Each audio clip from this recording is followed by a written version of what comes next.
When you open DaVinci Resolve, the first thing to know is that clips just cut straight from one to the next by default. That's fine a lot of the time, but sometimes you want to soften a cut or add a bit of motion so the edit feels smoother.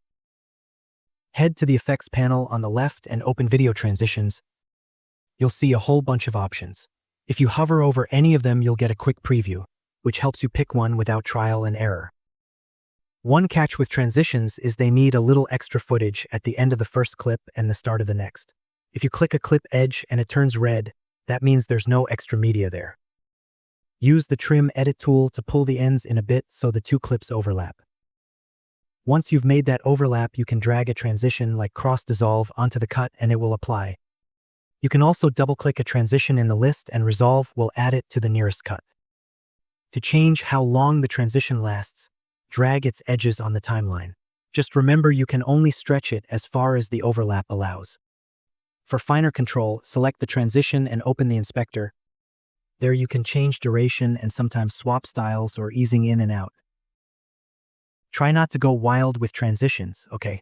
Lots of wipes and flashy stuff quickly gets in the way of the message.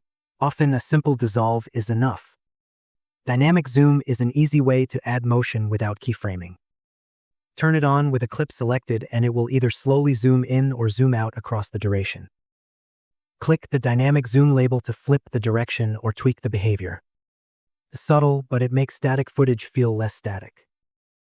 Beyond transitions and zooms, there are a lot of other quick effects in the inspector.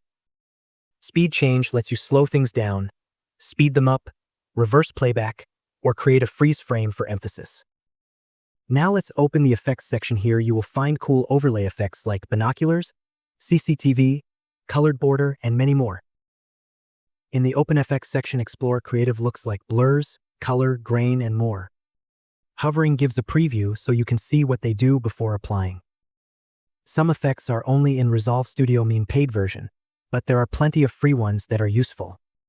Use them to support the story, not to show off. Drag an effect onto a clip and then dial it back in the inspector.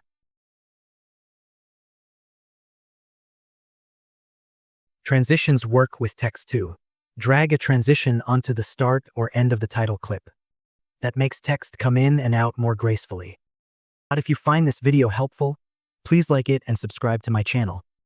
Also, comment, what problem do you want me to solve in the next video? Take care and bye.